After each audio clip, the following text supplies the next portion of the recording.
Olá, eu sou Dilson Leite e esse é o meu podcast. E você vai ouvir aqui a aula da lição da Escola Bíblica Dominical, classe de jovens.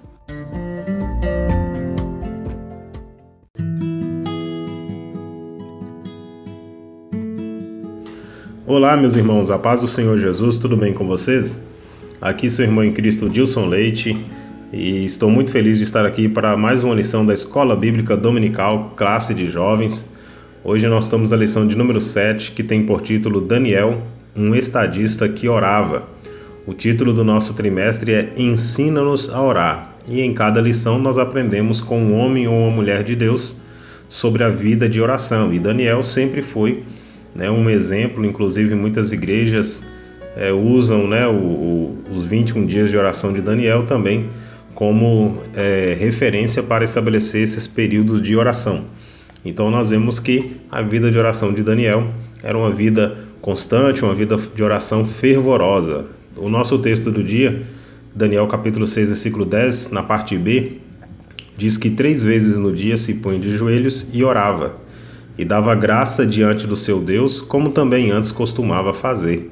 Daniel é um grande exemplo para todos nós como cristãos. Veremos o quanto a oração e a fidelidade a Deus permitiram que o profeta vencesse grandes desafios e chegasse a ser um grande estadista. Então Daniel vive em um momento em que o povo de Israel é levado para o cativeiro babilônico. Na lição passada nós falamos sobre o profeta Jeremias, em que ele foi instrumento de Deus para transmitir para o povo de Israel que eles seriam levados cativos se eles não fossem obedientes a Deus, se eles não se arrependessem dos seus pecados, mas eles não acreditavam que aquilo iria acontecer, eles não se arrependeram e o cativeiro de fato aconteceu. Eles foram levados cativos, eles foram levados para a Babilônia e Daniel aqui está nesse contexto. O capítulo 1 de Daniel e o capítulo 2, eles estão chegando na Babilônia, eles estão sendo levados, eles estão sendo cuidados e nós vamos falar um pouco disso aqui na lição. Então essa vida de oração de Daniel, essa fidelidade, esse temor a Deus, a sua vida entregue ao Senhor permitiu que mesmo estando na Babilônia, ele fosse luz, Esse é o nosso grande desafio como cristão. Assim como Daniel e os seus amigos Ananias, Misael e Azarias estavam na Babilônia, mas eles apenas estavam na Babilônia, eles não precisavam ser como os homens da Babilônia, as mulheres da Babilônia, como os povos da Babilônia no quesito identidade. Então eles tinham identidade firmada em Deus e eles estariam passando por essa grande provação de servir a Deus em uma terra estranha, com costumes diferentes, com deuses diferentes, sendo levados cativos, Eles não estavam lá como pessoas livres, mas eles conseguiram manter a sua identidade sendo fiéis a Deus. E isso é um grande exemplo para nós, em um mundo que tenta impor a ideologia, um mundo que tenta impor constantemente através de filmes, de novelas, de séries, através da mídia social, através de todos os meios que você possa imaginar, na educação, na escola, tentam se opor ao cristianismo, se opor aos bons princípios da palavra de Deus, se opor à boa moral, ao caráter.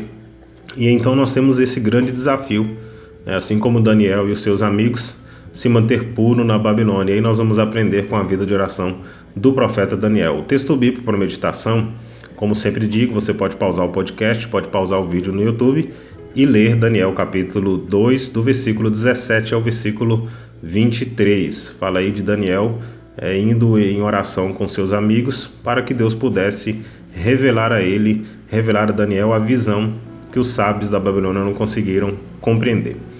Daniel provavelmente ele nasceu em Jerusalém ainda nos tempos do rei Josias, o último rei piedoso que governou Judá. Quando nós lemos Crônicas, segundo Crônicas 34 e 35, no livro de Crônicas nós temos o registro daqueles que governaram Israel e nós temos muitos registros de homens que foram ímpios, de reis que não serviram ao Senhor, que não foram fiéis, e o resultado dos reis não sendo fiéis, eles eram espelho para o povo. Então nós temos Acabe, nós temos outros reis que foram extremamente ímpios diante do Senhor, e Josias provavelmente o último rei piedoso que veio a governar Judá antes do cativeiro. Com base nos textos deixados por ele, nos leva a crer que ele viveu aproximadamente 90 anos, nos quais 70 ele viveu no exílio, só que ele nunca voltou à sua terra natal. O livro de Daniel nos é informado que para que eles pudessem ser úteis, já que eles tinham boa formação de ensino, então eles tinham um propósito específico para eles. O segundo subtópico fala de em um mundo de ilusões e tentações. Quando esses jovens chegaram na corte do rei, com certeza eles foram surpreendidos com o que lhes aguardava, porque eles estavam sendo levados por povos que estavam fazendo deles cativos. Então, provavelmente, o pensamento lógico era: eles vão nos vender, nós vamos ser escravos, nós vamos ser presos, talvez vamos ser espancados, submetidos a trabalho forçado, como foi feito com o povo no Egito, né, após o faraó posterior, que não lembrava mais de José, que escravizou o povo. Então, eles já tinham essas experiências e esse poderia ser o pensamento. Mas, para surpresa deles, não foi isso que aconteceu. Quando esses jovens, especificamente, os jovens hebreus chegaram, eles foram conforto no palácio, eles receberam abundância da comida real, eles receberam mordomias de uma vida onde o trabalho braçal não os ameaçava. Então eles receberam lá, onde eles seriam cuidados, onde eles seriam bem alimentados, receberiam do manjar do rei.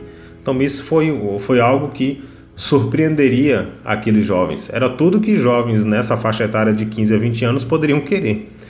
Então, para muitos, eles haviam aí tirado a sorte grande, né? Porque em vez de receber sofrimento, em vez deles receberem aí ser forçado ao trabalho braçal, eles teriam tirado a sorte grande, porque agora eles teriam conforto, teriam tranquilidade, iriam viver em um local onde eles achavam que seria sofrimento. Eles teriam luxo, comer do manjar do rei, ia ser uma maravilha. Então, para uma pessoa que não teria entendimento, assim como muitos fazem, né, os confortos apresentados e os prazeres nos rondam a todo momento. E muitos jovens e muitas pessoas, muitos cristãos nos dias de hoje, se deixam levar por esses prazeres. Aqueles jovens, principalmente quando Daniel diz que ele assentou no seu coração não se contaminar com o manjar do rei. Então Daniel não permitiu que aquele conforto, que aquele momento de prazer que eles estavam lhes proporcionando o enganasse. Então ele não se deixou levar pelos prazeres do deixa pra lá, ele não se deixou levar pelos prazeres que diz assim, vamos viver o momento, porque eles poderiam curtir o momento em que eles tinham que comer, estava cativo, então eles poderiam até se enganar, como alguns dizem, isso aqui é a mão de Deus ao meu favor. Eles souberam discernir. Então Daniel assentou no seu coração não se contaminar com o manjar do rei. Ele sabia que aquela mordomia, aquele conforto não traria benefícios positivos para ele. Então por isso Daniel faz jejum, né? Ele deixa de comer do manjar para comer legumes e beber água. Então gerações inteiras hoje estão trocando a presença de Deus pelas aparentes bênçãos de um mundo decaído. Daniel sabia que aquilo não traria proveito para ele, por isso ele disse não. Então que a gente possa ter essa condição de saber dizer não para aquilo que aparentemente aos nossos olhos parece bom, mas que nós tenhamos discernimento para entender o que é bom de fato ou não para as nossas vidas. O único que sabe de fato o que é bom para nós é o Senhor Deus, e que nós possamos andar segundo a sua vontade, segundo o seu querer. O terceiro subtópico do tópico 1 é uma identidade firmada na rocha. Entre as medidas tomadas para a formação e mudança da mentalidade dos jovens, trazidos para servir na corte babilônica, estava a mudança dos seus próprios nomes.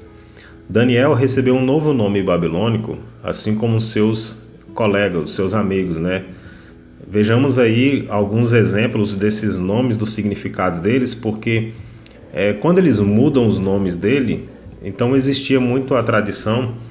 A gente percebe que não somente de Israel, mas de outras nações, os nomes de Israel tinham importância dos seus nomes, o significado dos seus nomes.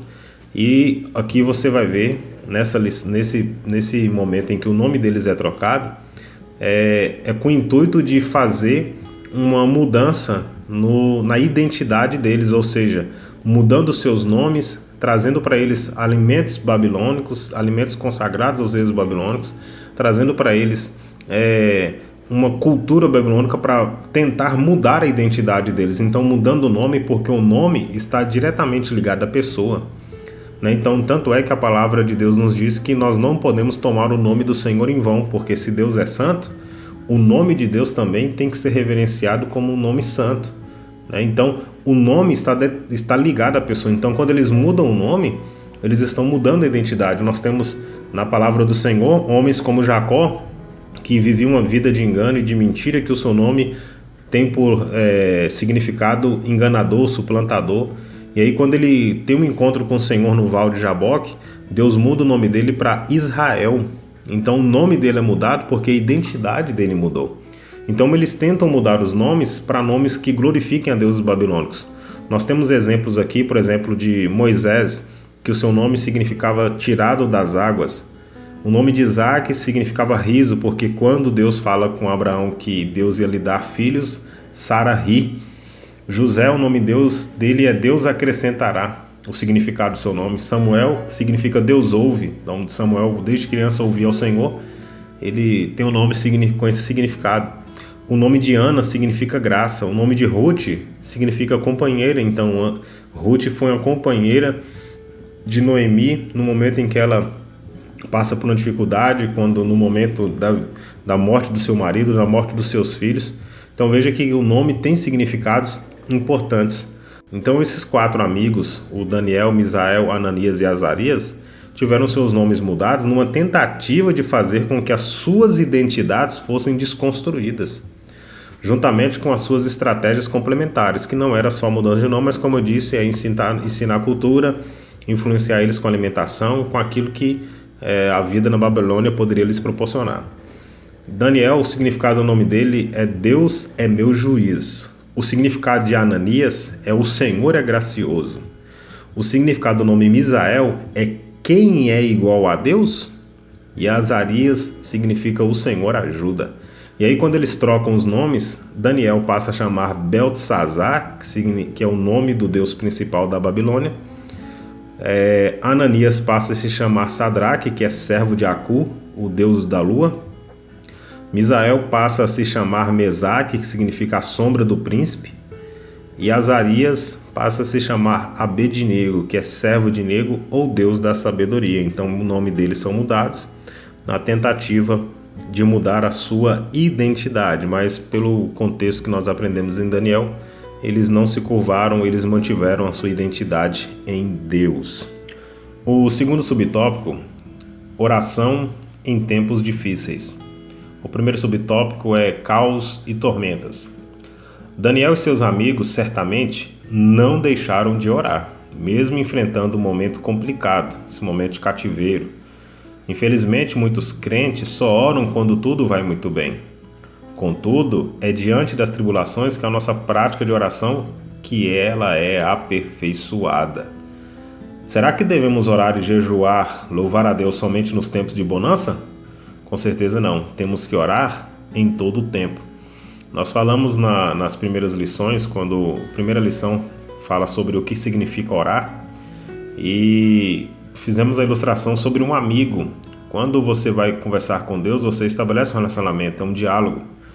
Então imagina que você chama o seu amigo para uma conversa e quando esse amigo vem ansioso para conversar com você, você somente lhe faz pedidos e você pede isso e aquilo, e aí você vai embora e deixa o seu amigo lá sem nenhuma outra informação, você só fez pedidos a ele. E aí muitas vezes você não procura esse amigo por muito tempo porque você não está precisando de nada. E aí imagina se você tem alguém que faz isso com você, que você é amigo de alguém e essa pessoa não te procura, mas quando ela precisa, ela vai lá te procurar. Então ela é de fato seu amigo? Com certeza que não, porque o amigo ele vai estar presente na hora da bonança, na hora da tempestade, em todos os momentos ele vai estar lá com você. Então esse é o exemplo que nós temos que evidenciar para a nossa vida com Deus, nosso relacionamento. Não podemos só, quando nós precisarmos de Deus, ir lá nos apresentar diante dele para pedir livramento, para pedir cura, para pedir prosperidade. Nós temos que viver uma vida de oração, nós temos que viver uma vida de devoção, independente da vida que nós vivemos. Imagina, esses jovens poderiam estar se rebelando e dizer assim, Deus permitiu a gente estar aqui no cativeiro mesmo, eu não estou nem aí, eu quero, então eu vou viver a minha vida, já que Deus virou as costas para mim. Mas eles entendiam o propósito de Deus, eles compreendiam o que Deus estava fazendo, eles tinham sabedoria e direção de Deus porque não deixaram uma vida de oração.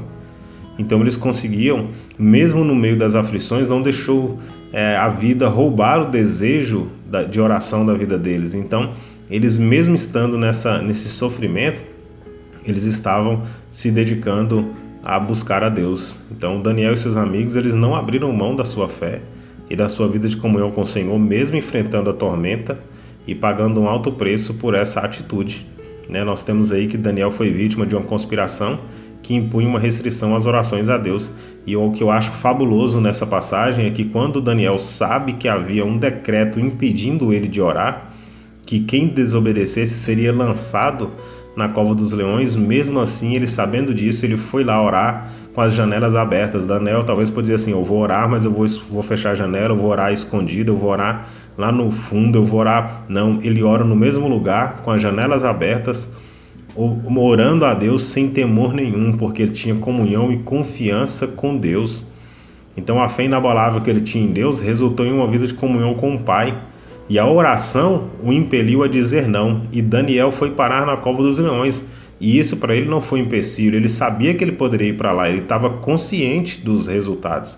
Ele estava consciente, só que ele estava disposto a dizer não para poder continuar tendo uma vida de oração para com o Senhor. Olha que exemplo maravilhoso. Ele sabia do risco que ele estava correndo, ele sabia que a vida dele estava em risco. Mas mesmo assim, ele preferiu continuar orando porque ele sabia que isso era de fato prioridade. Irmãos, quando nós falamos de prioridade, às vezes nós falamos de boca para fora. Ele está colocando a vida dele em risco, dando prioridade a uma vida de oração. Então isso é algo extraordinário, extremamente extraordinário, que Daniel está nos dando exemplo aqui através dessa dedicação. O segundo subtópico é vidas que oram em todo o tempo. Qual seria a sua postura de oração se você estivesse no lugar de Daniel? É fácil erguermos as nossas mãos na igreja e glorificarmos a Deus com palavras, cânticos, quando temos saúde, prosperidade, quando tudo vai bem com nossa família. Mas será que clamamos a Deus com a mesma intensidade dos sons e das notas musicais que saem das nossas bocas quando enfrentamos dores e tribulações? Nosso profundo desejo é que a sua resposta seja sim. Porque quando nós estamos no momento de dor e de angústia, é aí que nós provamos de fato que estamos confiando em Deus. Nós lembramos aí do grande homem reto, temente a Deus, que foi Jó, que quando essa mulher o questiona que ele ainda temia a Deus, ele diz: como uma louca falas tu, mulher. Deus não nos deu o bem, não receberíamos dele também o mal? Deus deu, Deus tirou, bendito seja o nome do Senhor. Então, assim como Daniel, assim como Jó, assim como grandes outros homens que a Bíblia nos dá exemplo, eles foram fiéis mesmo perdendo alguma coisa. Mas o que nós de fato não podemos perder é a comunhão com Deus. Daniel não deixou de orar quando foi submetido a momentos difíceis e um alto custo. Mesmo que você esteja enfrentando a situação difícil, nunca pare de orar. Nunca deixe de acreditar no Deus que tudo pode. E essa é a grande questão, porque quando nós oramos, nós estamos depositando confiança em Deus. Mas esse Deus não é qualquer Deus. É o Deus criador dos céus e da terra. É o Deus todo-poderoso. É o Deus que tudo pode. O terceiro subtópico é a disciplina da oração. Quando entregamos ao Senhor a nossa vida, devemos entregar também o nosso tempo, pois a desculpa de muitos para não orar é a falta de tempo. Na verdade, não existe falta de tempo, existe falta de prioridade. Porque a gente separa tempo para trabalhar, a gente separa tempo para tomar banho, a gente separa tempo para almoçar, a gente separa tempo para brincar, para ter momentos de lazer. Nós separamos tempo para tudo. Se falamos que não oramos porque não temos tempo, é porque nós não separamos o tempo para aquela atividade espiritual. Então nós precisamos rever quando nós falamos que não há falta de tempo. E o que mais sobrou para as pessoas nesse período de pandemia, de quarentena, principalmente quando o isolamento era mais restritivo, quando as pessoas estavam de fato em casa, com igrejas fechadas, com praticamente tudo fechado, o que as pessoas tinham era tempo, oportunidade para se dedicar a Deus, seja em oração, seja na leitura da Bíblia. Daniel ocupava um cargo importante e ele deveria ter muitos afazeres, mas isso não impedia a sua disciplina de oração. E aqui é um ponto importante, porque Daniel, sendo um estadista, trabalhando ele juntamente com o governo, trabalhando ele com trabalhos que com certeza demandavam muito tempo da sua vida, mas ele fazia questão de se dedicar a Deus em oração. Então é uma questão de disciplina. Ele tinha sim muitas atividades, mas ele sabia que aquilo era prioridade também na vida dele. Quantas vezes O texto não nos sugere, não nos mostra, mas com certeza ele abriu mão de alguma coisa na sua vida. Então, a vida cristã é isso. A Bíblia diz que aquele que perder a sua vida, achá-la-á. Então, nós, muitas vezes, para ganhar com Deus, nós temos que perder algo, nós temos que abrir mão de algo.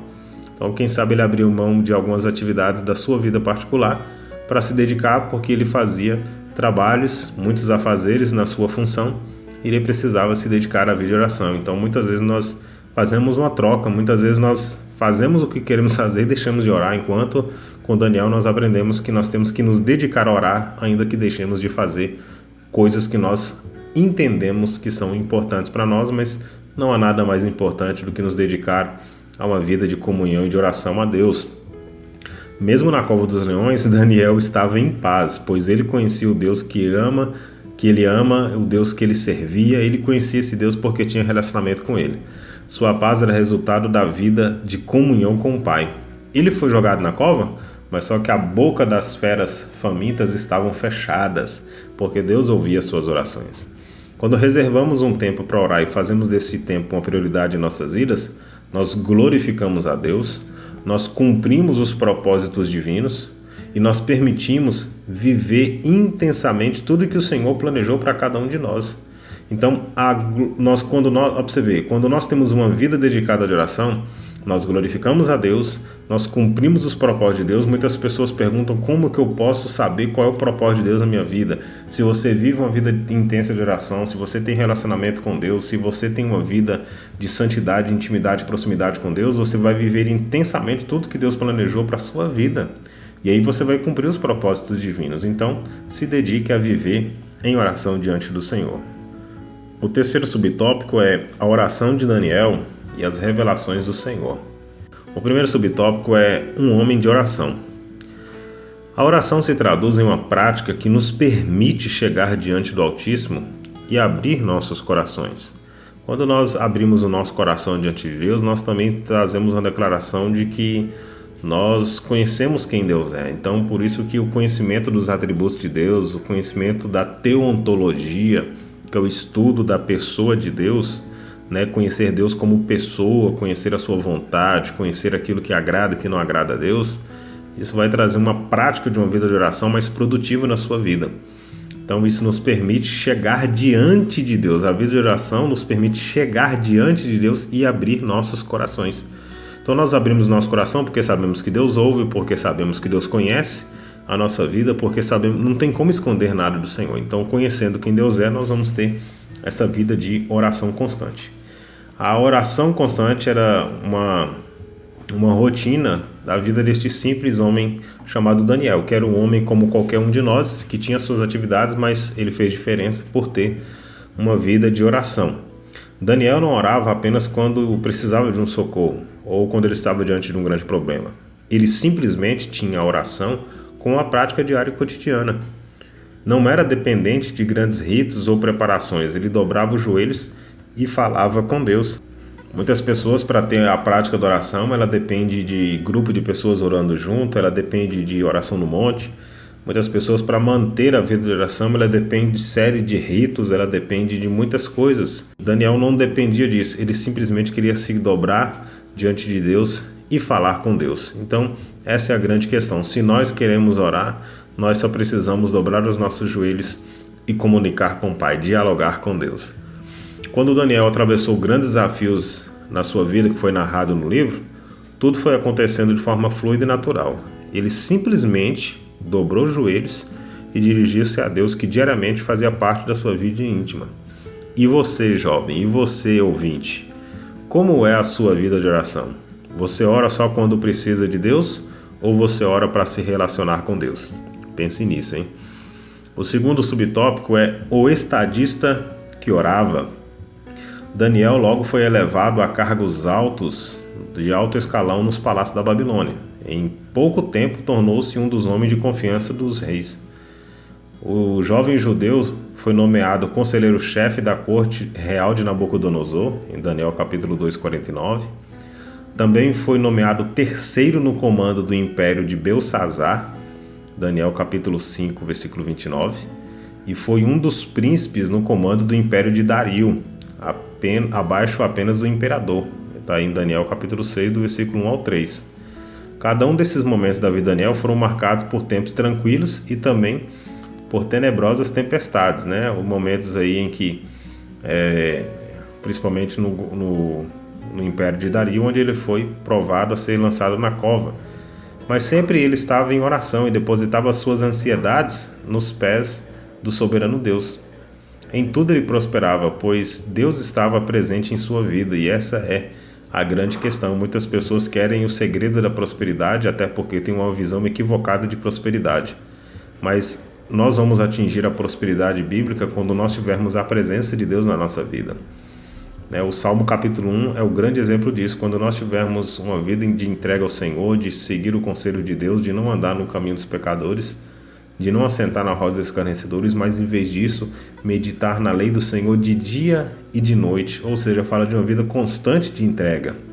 E aí tudo que fizer prosperará. Por isso Daniel era próspero no trabalho que executava. E aqui é interessante também ressaltar que Daniel não prosperava simplesmente no seu ministério como profeta. Daniel não prosperava simplesmente na chamada de Deus para a sua vida, mas ele prosperava na sua função na Babilônia. Então Deus usava ele como um instrumento para que o nome do Senhor fosse glorificado através do seu trabalho. Então ele conseguiu posições no tempo de Nabucodonosor, no tempo de Belsazar, no tempo de Dario.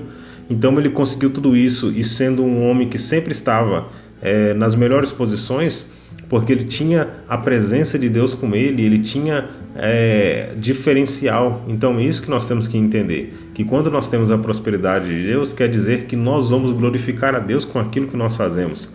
Nós vamos fazer com que o nome do Senhor seja glorificado com a nossa posição diante do Senhor. Descanse nas suas ansiedades diante de Deus em oração. Ele lhe conduzirá e guardará os seus passos. Com certeza houve momentos de ansiedade na vida de Daniel, só que ele não deixou que a ansiedade o dominasse e impedisse que ele conseguisse vencer a toda a aflição, o fato de estar fora da sua terra, o fato de estar fora do seu local de culto, de estar fora do templo, de estar fora de locais que ele pudesse seguir uma liturgia, assim como os judeus faziam em Jerusalém, assim como eles faziam na terra de Israel.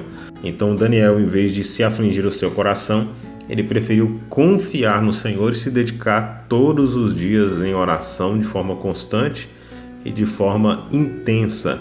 E isso permitiu que ele fosse um grande homem de Deus e também um grande estadista. O terceiro subtópico é as orações que Deus ouve.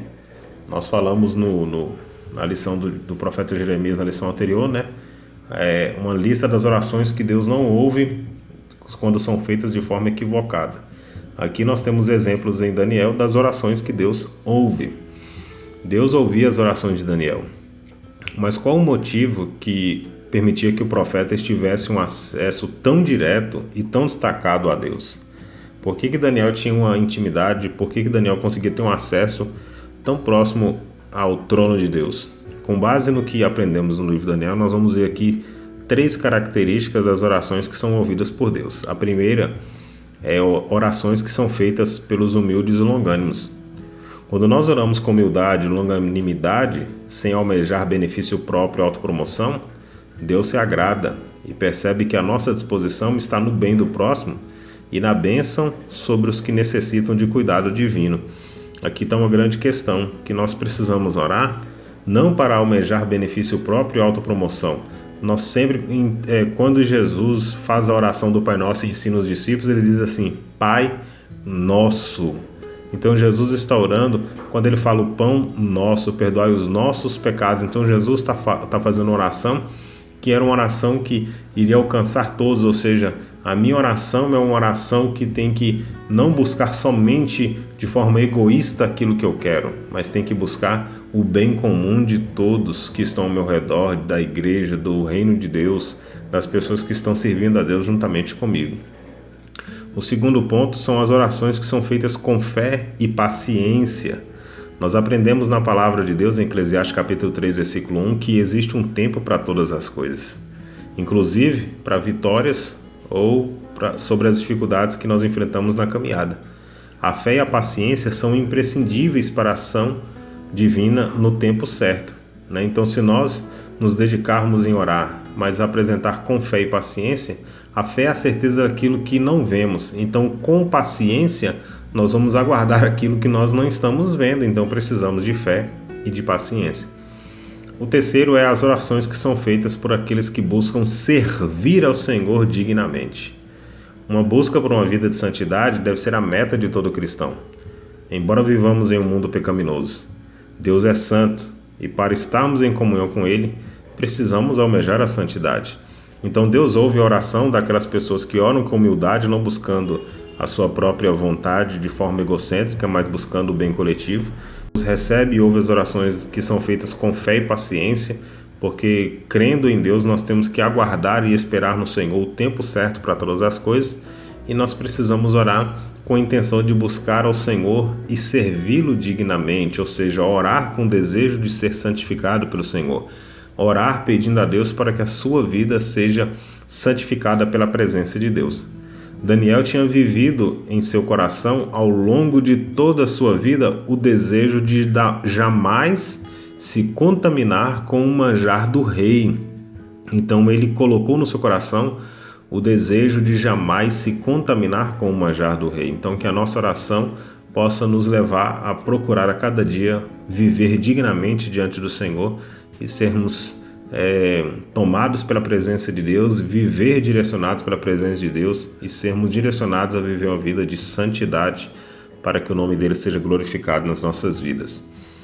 Valiosas são as lições aprendidas com aqueles que temem ao Senhor e se permitem viver constantemente guiados pelo Espírito Santo. Coloque a sua vida por completo nas mãos de Deus e glorifique-o constantemente com todas as suas palavras, ações, decisões, posturas e tudo que for conveniente de sua caminhada. Que a sua vida seja um exemplo para que o mundo possa ver a luz de Cristo em sua vida, meu querido. Que Deus te abençoe grandemente, que você possa absorver todos esses exemplos maravilhosos da vida de Daniel, um estadista que orava, que mesmo tendo uma função importante, com tantas atividades e afazeres, se dispunha para colocar a sua vida em oração diante de Deus diariamente. Se você está acessando pelo YouTube, se inscreva no canal, deixe o seu like. Se você está ouvindo pelo podcast, assine esse podcast para você receber as notificações dos próximos podcasts. Deus abençoe a sua vida, um forte abraço e até a próxima lição.